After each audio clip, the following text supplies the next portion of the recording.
Tara mga boss, full wave natin, Honda Wave 125i. Tara, sundan nyo mga boss, basic lang to.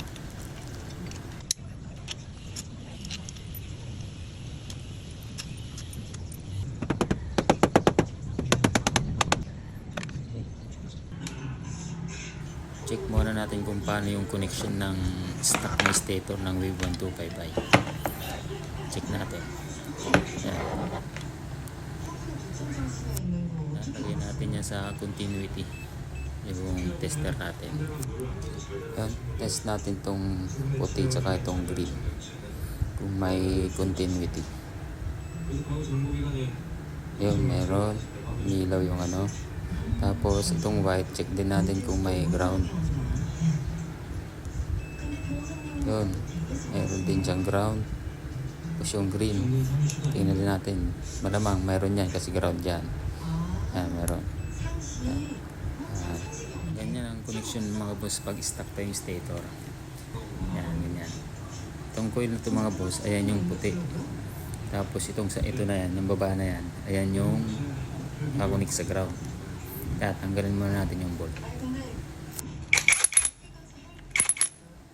Iwasan yung mga boss na maputol ng mga boss yung puting wire kasi di tinatanggal yun. Kahit anong motor pag magpo-full wave, di tinatanggal yung puti. Baka magkamali kasi kayo. Ayan, tanggalin natin yung bolt. Ayan, angat natin. Ayan. Yung puti na yun mga boss, ayan yung connection yan, yung may screw. Yan. Hindi, yan yung screw na yan. Yung katapan yan dito, yung coil na yan dyan sa likod. Hindi yan ginagalaw mga boss. Ang puputulin natin yung baba niyan. Ito, yan, yung walang katapat. Walang katapat sa likod dyan eh. Yan. Ayan yung iangat natin dyan sa ground. Yan, di ba walang katapat? Yan, puputulin natin yan tapos i-connect natin yan sa isang kulay green na nakakunik sa ground. Yung isang kulay green mga boss, ayan yung sa pulser, di pinuputol dyan. Yan, angat natin yung isang green dyan sa ground. Tapos i-correct natin yung pinutol natin na coil.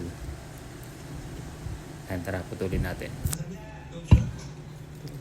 Yan, siguraduhin lang natin mga boss na yung puti, hindi natin mapuputol. Yan. Yan, ito yung puputulin natin. Yung coil na nakakunik sa ground. Yan.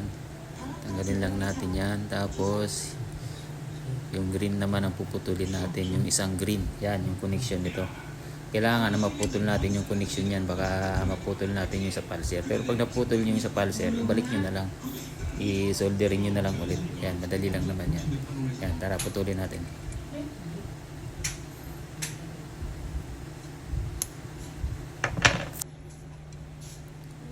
Yan. Angat natin yan, ikot natin. Dudugtong natin yan dun sa coil. Pero check muna natin kung tama ba yung naputol natin. Dalawa kasing green yan eh. Yan, check natin kung may continuity. Yung dalawa na yan. Yan, tingnan natin. Ayun, tumunog.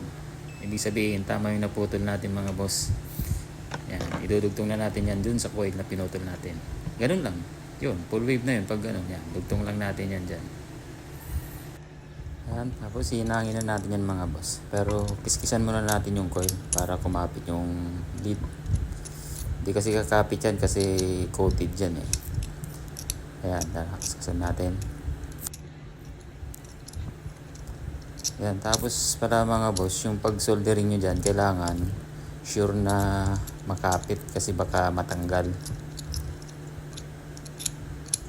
Baka matanggal yan. Kailangan makapit talaga siya. Ayan, punduan muna natin yung wire natin.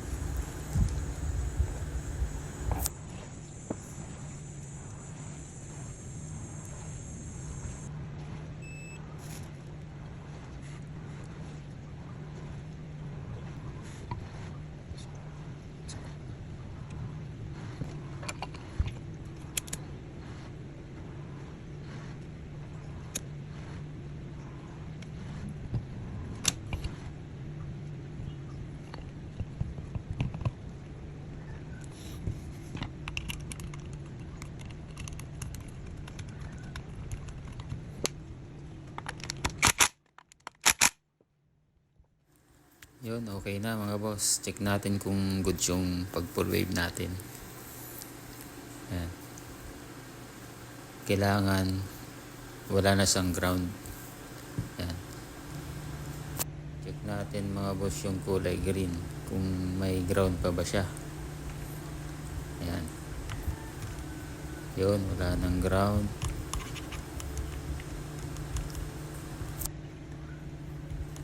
Wala na siyang ground. Tapos yung puti naman, kailangan wala rin siyang ground. Yun, wala rin siyang ground.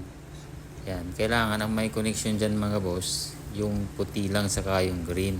Ayan lang. Yan. Check natin kung may continuity. Yun. Yan mga boss, may connection silang dalawa.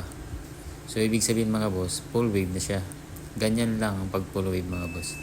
Kailangan wala siyang connection sa ground. Tara, kabit na natin mga boss.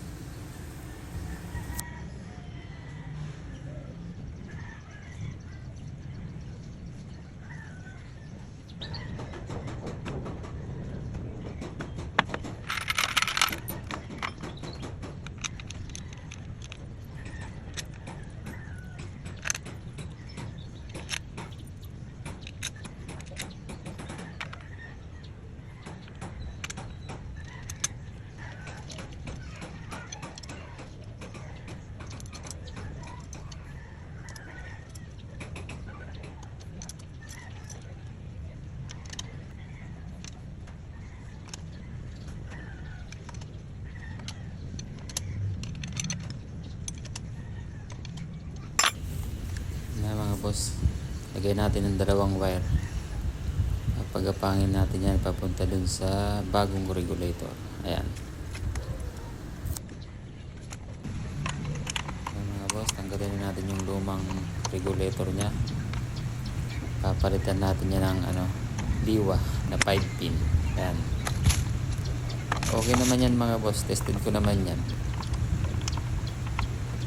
Ayan, gabit natin yung bago.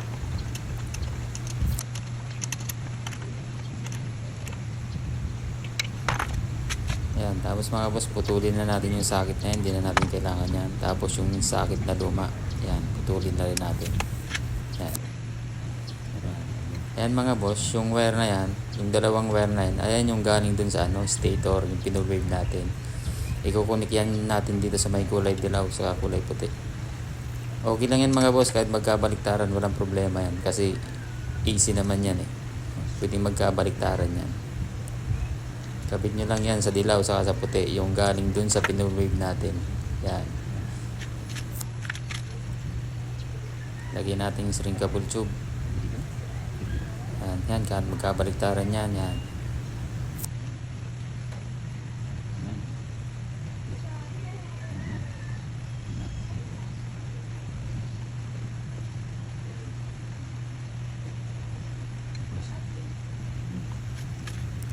Tapos hinang natin yan mga boss para makapit. Mas maganda kasi pag nakahinang eh. Okay naman kahit di hinangin, kaya lang ako kasi hinihinang ko. Ayan.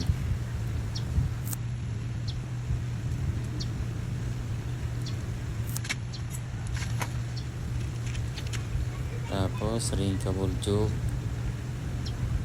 para mas maganda kaysa sa electrical tape.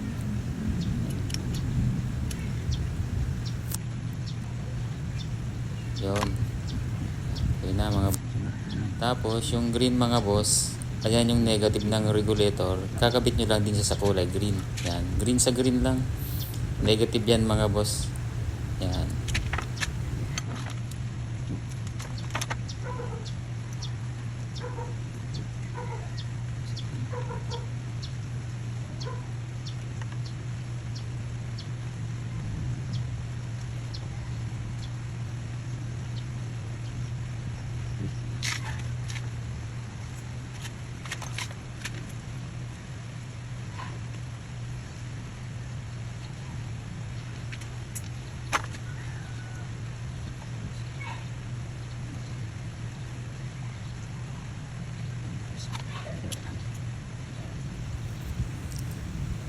Tapos mga boss, itong pula, i-connect nyo lang yan sa pula rin.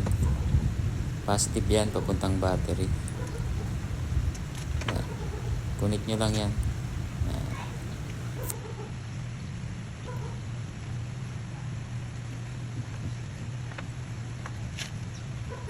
Tapos silang natin para solid.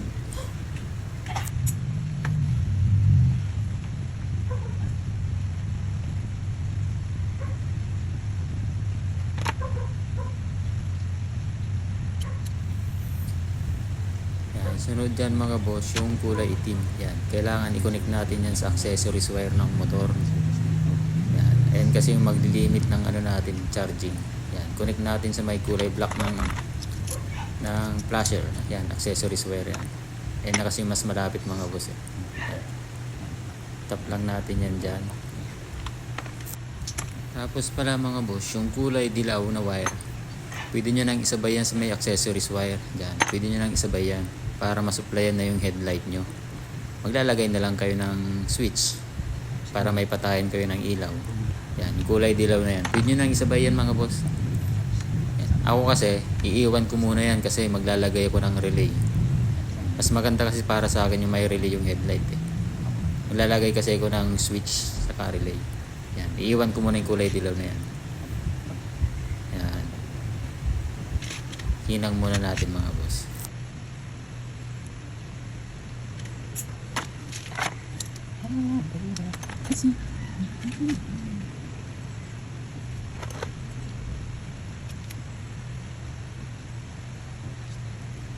Yan, tapos itatap natin sa kulay itim. Accessories wire yan ng Honda mga boss, kulay itim. Yan, hugutin natin tapos tap lang natin yan dyan. Ganun lang. Tapos mga boss, kung sasabay nyo yung dilaw, maglagay na lang kayo ng switch para sa headlight. Ako kasi iiwan ko yun kasi maglalagay nga ako ng relay. Ayan, balik na natin mga boss yung socket. Ayan.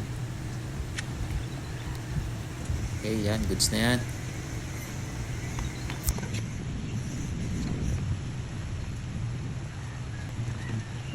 Ayan, tapos pala mga boss, yung puti na yan, wala na yan. Ayan, lagyan nyo na lang ng sringkable tube yan, wala na yan. Ayan. Tapos yung dilaw na yung mga boss yan, headlight yan, papuntang headlight yan. Lalagyan ko ng relay yan. May nagawa na akong relay, kakabit ko na lang. Yan. Ito na mga boss yung relay na ginawa ko. Ayan. Maliit na relay ginamit ko. Mas maganda kasi mga boss kung may relay yung headlight eh. Yan. Itong itim mga boss, ayan, kakabit ko yan sa may negative ng battery. Tapos itong pula sa may positive ng battery. Tapos itong maiksi, ayan yung output ng relay papunta dun sa dilaw na papunta naman dun sa headlight. Tapos itong mahaba mga boss, papagapangin ko yan papunta dun sa harap. Kakabit ko sa accessories wire. Tapos maglalagay ko ng switch para may patayin yung headlight ko.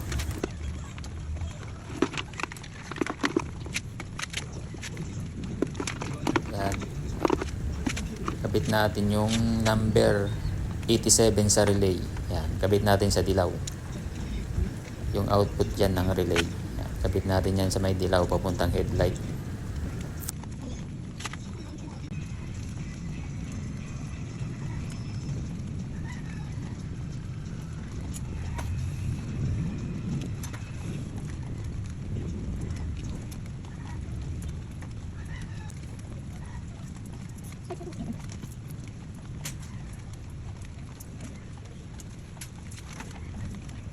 Yan. Tapos mga boss, yung mahaba, papagapangin ko papunta sa harap. Lalagay ko sa accessories wire yan at lalagyan ko ng switch para may patayin yung headlight. Yan. Pusok lang natin yan. Yan.